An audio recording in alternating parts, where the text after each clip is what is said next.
And the devilishness of your father to then, dude, my dad's a dirty dog, to man. guide you like that. Yeah. My dad, like, I don't know how your parents were, but my dad, I remember as a kid, I was getting bullied, a little bit. I'm sure, dude. Yeah, but before the accident. Before? Yeah, it was, I don't know. It was just like, there was a bully, right?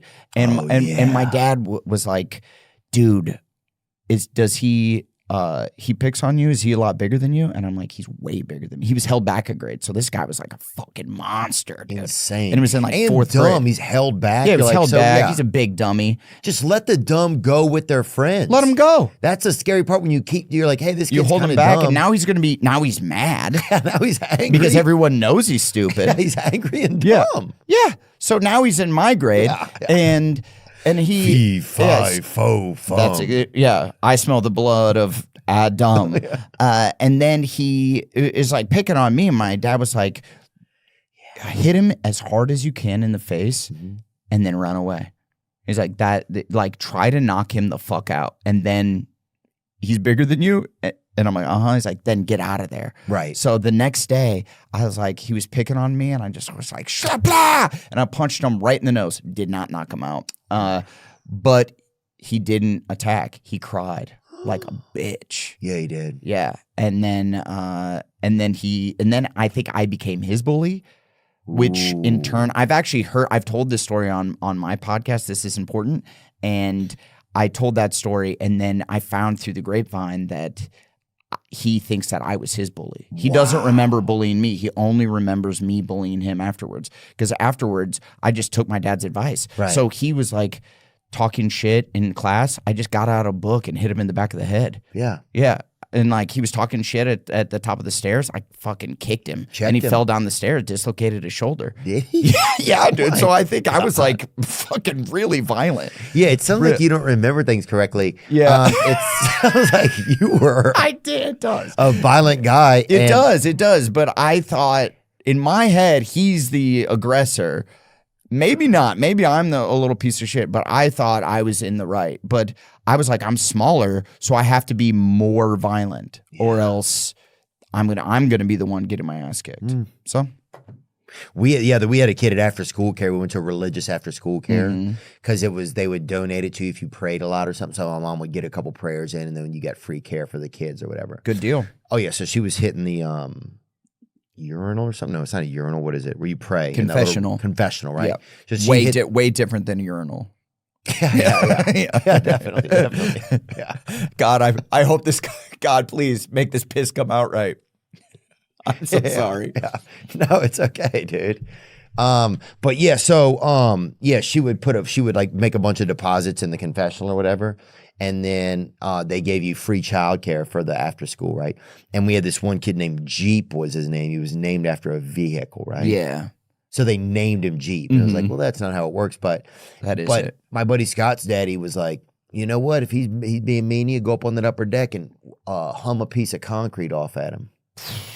And did you do that? I don't remember if we did it or not, but I just remember that advice being like, that is aggressive advice. Yeah. Yeah.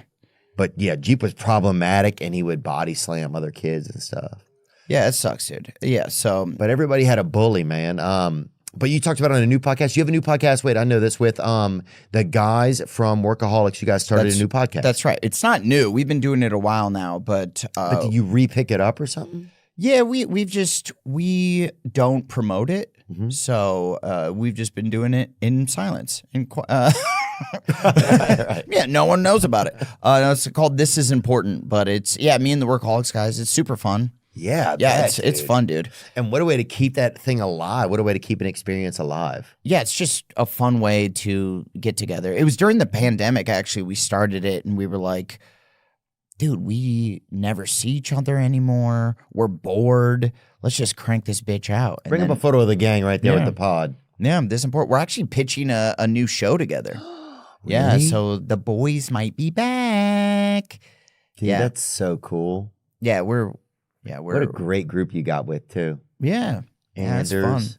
It's rare that you have a show, right? Like Workaholics, which was such a hit, and then you now get to have an experience where you guys are still kind of together, even podcasting, right? And with Gemstones ending, what's it like when something like big like that ends? Like, what's it like when a project that you've done for a few years ends? Like, I know even just doing a small movie that it was like the last day, it felt like the last day of school, and it was like, and we were kind of close, but it only been, maybe 30 days, but this is years of your life. What's that? Dude, it's way different. Like a movie, doing movies is so fun, right? Like it's a lot of work, like way more work than people think. They think it's all glitz and glamour. It kind of sucks. It's a nightmare. Yeah, it's a lot. It really is a nightmare. Yeah. It's a living, you're up and you're down and you're up and you're down. You're almost like a zombie that has to do some stuff. I love it though. I love like putting all the little pieces together and you feel like you're the quarterback of a football team and the whole crew's working together and everybody's working for one common goal. But then when it's wraps, a movie, you really only spent like 2 months together or however long. And so it's like saying goodbye, and it's difficult because you made friends with some of these people. But then on a TV show, it's years and years of your life. Yeah. And you really form like real friendships with some of these people. So I like that better in the way that you're like some of these crew people I'm going to know for the rest of my life. And then it's just nice to build a relationship. So that's what I love about TV. And I'm like, I'm trying to pitch another show with the Workaholics guys and working on a few other projects that I hope I can get off the ground TV-wise, because it's nice just to have something that you can come back to every year and grow with the characters and, have it morph over time. Like Gemstones ending, like that show was a wild ride, dude.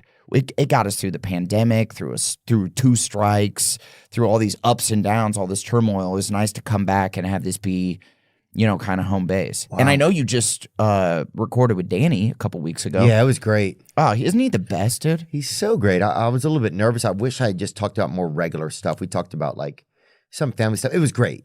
Yeah, it was great. You just always kind of have your druthers, Yeah. But I didn't know. I had no clue what he was going to be like. There's not a ton of stuff out there about him. Well, he likes to be mysterious, And it's good. He does a great job of it.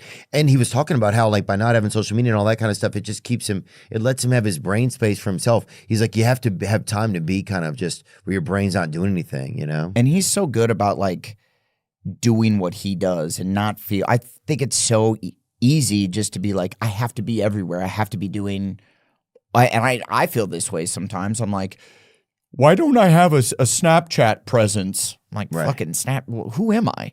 Yeah. I'm not like a 14-year-old TikTok girl. Like, yeah, you'd be a pedophile everywhere. if you had one. Yeah, I don't need to be a pedophile. I just want to. Everyone's doing it. It is Hollywood, dude. It's Hollywood, man. Yeah, so he's just the coolest boss.